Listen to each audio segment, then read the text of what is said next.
자, 우원식 의장에 대한 이야기가 많죠. 우원식 의장에 대해서 화내시는 분들도 많고. 자, 이 얘기 한번 짚어보겠습니다. 자, 방송사법 원전 재검토해달라 이런 얘기를 해서 우원식 좀 미쳤나 이랬었잖아요.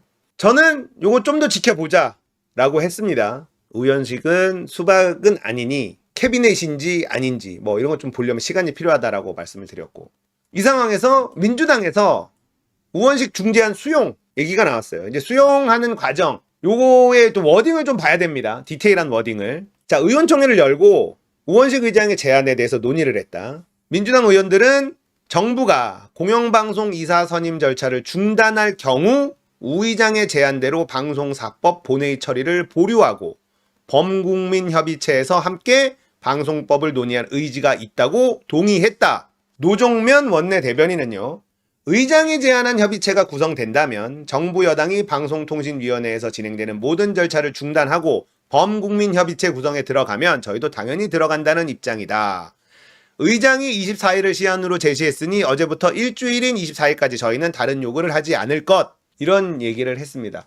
25일에는 본회의 열어야 된다. 왜냐? 민생회복지원금 25만원, 전세사기 특별법, 노란봉투법, 간호법 이런 것들 처리해야 되니까 25일은 본회의 안 열면 안 된다. 자, 이러면 이제 저는 한 턴 봤다고 봐요. 우원식 의장이 왜 저런 얘기를 했는지도 저는 대충은 이해가 되는데, 일단은 명분은 크게 얻었습니다. 민주당은 우원식 의장 안을 따르겠다 했어요. 하지만 25일 본회의는 열어야 된다. 근데 우원식이 만약에 합의가 잘 안 돼서 25일 본회의를 못 연다, 안 열 거다라고 하면 그때부터는 우원식 처단에 들어가야 됩니다. 근데 25일에 만약에 본회의를 연다? 그러면 방송사법을 빼고 나머지 법안을 통과시킨다?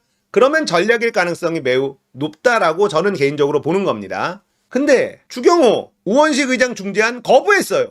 자, 그렇게 길길이 날뛰고 있던 민주당이 우원식 의장이 그런 중재안 한 거 문제가 있다고 생각하지만 받아들이겠다, 이런 스탠스입니다. 오케이, 그러면 다음 본회의 때도 방송사법 빼고 나머지 법만 얘기하겠다, 받아들인다. 근데 추경호, 국민의힘은 우원식 중재안 안 받아들인다.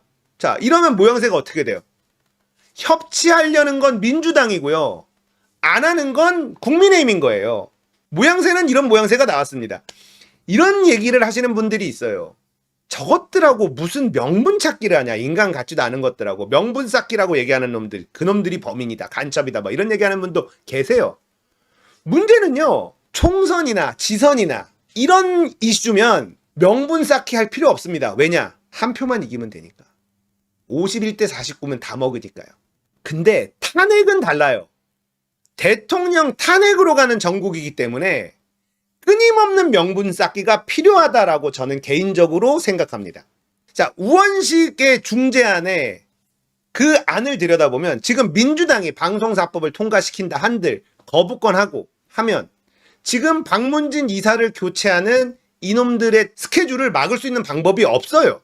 민주당이 세게 나간다 한들 이진숙 들어오고 그 다음에 회의 한번 하고 국민의힘은 이진숙 탄핵안 던지고 해도 이진숙 사표 내고 그러면 박문진 이사는 교체됐고, 이걸 막을 수 있는 방법이 없어요. 어차피 이놈들은 욕을 바가지로 먹어서라도 박문진 이사 바꿔서 MBC 사장 바꾸겠다는 거예요.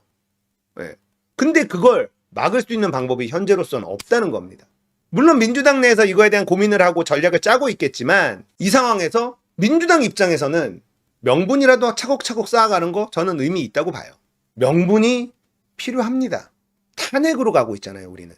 우리가 원하고 민주당이 지금 가고 있는 방향은 이 정권의 탄핵이에요.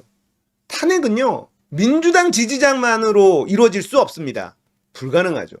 박근혜 탄핵 때 우리가 무슨 얘기를 했냐? 박근혜의 위대한 업적, 진보 보수를 하나로 뭉치게 만들었다. 그러니까 진보든 보수든 이 정권은 아니다라고 목소리가 나와야지 됩니다. 그렇지 않으면 탄핵은 실제로 일어나지 않아요. 탄핵 정국까지 완전히 가기 위해선 이런 명분 쌓기는 저는 매우 중요하다고 생각해요. 25일에도 본회의를 열지 않는다. 그렇다면 제가 얘기하는 명분 쌓기가 아니다라는 결론이 나는 거고요. 25일에 본회의를 열어서 방송사법 빼고 나머지 법안을 처리를 한다. 그러면 명분 쌓기의 전략일 가능성도 배제할 수 없다는 겁니다. 그러니까 이거는 좀 더 지켜봐야 되는 영역이고, 우원식 의장이 얘기한 걸 민주당이 받았잖아요. 그래서 제가 처음부터 얘기한 게 이거는 민주당 내에서 전략적으로 선택한 카드일 가능성이 있다라는 겁니다. 이재명 대표의 전략이면 어떡할 거냐고. 지금 현재 민주당이 이진숙이 임명되고 박문진 이사가 바뀌는 걸 막을 수 있는 방법이 없습니다. 청문회에서 낙마시키는 것도 불가능해. 임명하자마자 바로 회의 진행해가지고 박문진 이사 바꿔놔. 민주당 입장에서는 이거 안 된다 하고 이진숙 탄핵 발의하잖아요. 이진숙 사표 내고 나가요. 박문진 이사는 바뀌었어. 이진숙이 그 자리에 앉는 순간 박문진 이사만 바꾸고 사표 나가면 된다니까. 이걸 막을 수가 없어요. 현실적으로 이걸 막을 수 있는 방법이 없다니까. 자, 그렇게 탄핵안 올리면 이진숙은 사퇴하고 또 새로운 방통위원장 올려놓고 또 한 발짝 전진하고 또 탄핵안 올리면 또 사표 내고 이거를 계속 하는 거예요. 그래서 부위원장 탄핵하는 것도 민주당에서 검토하고 있겠죠. 예. 그러니까 민주당이 지금 준비하고 있었던, 지금 알려진 민주당의 전략은 다 반발씩 느려. 그래서 전략적으로 이런 거라도 쌓는 거일 수도 있다라는 겁니다. 민주당 내에서 또 다른 전략을 세우고 있을 거예요. 부위원장 탄핵하는 것도 법리적인 것들 모든 걸 고민하고 있겠죠. 지금 MBC는 어떻게든 지켜야 된다라는 거니까. 이게 법이 그렇게 돼 있기 때문에 그래. 상상도 못했다니까요. 저렇게 탄핵 발의가 됐는데 사표를 내고 다른 놈을 안 쳐서 또 한다? 그리고 2인으로 의결을 한다? 이 모든 것들이 전 정권에서는 그냥 아무도 상상하지 못했던 일이에요. 근데 얘네들이 창피함도 모르고 그냥 막 하잖아요. 이걸 한두 번 당하니까 야, 이거 어떻게 대응하지? 대응이 안 되네. 우리가 반발짝씩 계속 느리네. 이 상황에서 지금 어쨌든 이 모양새는 민주당에서 받았어. 중재안 수용. 민주당에서도 만약에 우원식 의원이 돌출행동이었다? 이랬으면 난리 났을 겁니다. 최고위나 이런 데서. 근데 그렇지 않고 몇몇 의원들만 얘기하잖아요. 이 부분은 좀 더 지켜봐야 돼요. 제가 이거는 전략일 수 있다라고 하는 거는 그럴 수 있다라는 거지 그렇다라는 게 아니잖아요. 그건 알 수 없죠. 정확하게 알 수는 없으나. 근데 어쨌든 민주당이 이걸 수용한 모양새? 그러면 이거는 얘기된 걸 수 있겠다라는 거고요. 25일에 본회의를 열어서 방송사법 빼고 나머지를 통과시킨다고 하면 이거는 그야말로 약속대련일 가능성이 있습니다. 근데 어쨌든 이 모양새를 띠면서 국민의힘은 협조 안 하겠다. 민주당은 협조하겠다. 그리고 국회의장은 중립적인 모양새를 띈다. 이걸 얻었잖아요. 중립적인 국회의장. 민주당은 받아들여. 국민의힘은 안 받아들여. 협치는 누가 어기냐? 협치 하면서 민주당 보고 협치하라 그래놓고 협치는 누가 안 하냐? 국민의힘 니들이 협치 안 하는 거 아니냐? 그러면 이제 다수결로 법대로 가야지 뭐. 이런 식으로 프레임이 씌워지는 거죠. 뭐 이거라도 얻어가는 거지 뭐. 예. 추경호가 안 받는 거 알았지. 추경호가 이걸 받겠습니까? 자기들이 이기는 판인데 이 판은.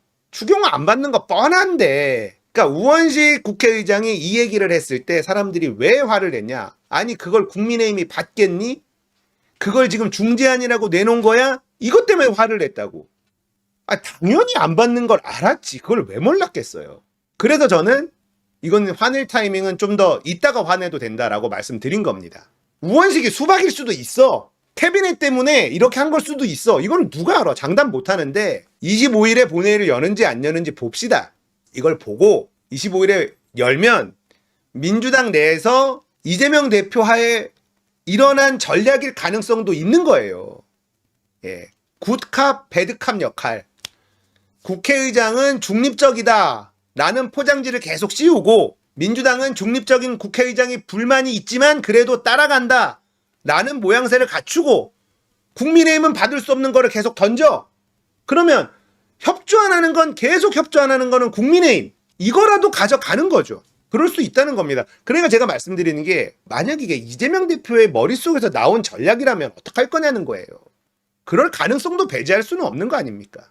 어쨌든 지금 현재 상황에선 쟤네들이 하고 있는 꼼수를 막을 수 있는 방법이 없어요. 민주당에는 없다. 그러니까 이런 거라도 하는 거고 물밑에서는 아마 어떻게 해서든지 박문진 이사 교체를 할 수 없는 방법을 찾고 있을 텐데 아직까지 별 얘기 안 나오는 거 보니까 쉽지만은 않은 것 같습니다. 이런 명분 쌓고 그 다음에 하고 또 거부권 하고 뭐 하고 또 왔다 갔다 하겠죠. 근데 그런 것들이 자꾸 쌓여야지 국민들의 분노라도 계속 쌓아 나가야 될 거 아닙니까?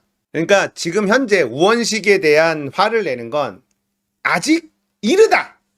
그냥 제가 말씀드리고 싶은 건 그거예요. 저는 우원식을 지금 막 두둔하는 게 아니에요. 우원식은 그럴 사람이 아니다. 뭐 이런 것도 아닙니다. 어떻게 알아?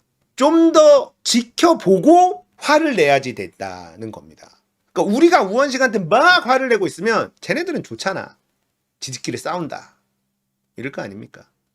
그러니까 좀 더 확실해지면 그때 다 같이 화력을 총동원해서 우원식을 어떻게든 끌어내리기 위한 뭐 이런 걸 고민하자라는 거지. 우원식을 믿어라. 우원식은 그럴 사람이 아니다. 이런 말씀을 드리는 건 아니다라는 겁니다. 저도 그러지 않기를 바라는 거지. 그러지 않을 것이다. 확신한다. 이런 건 아니에요. 지금까지 흘러가는 모양새를 보면 전략의 가능성도 있다. 뭐 이렇게 정리하겠습니다. 아직은 화내지 마시고 진짜 중립기어 딱 놓고 냉정하게 사태를 좀 바라보자고요.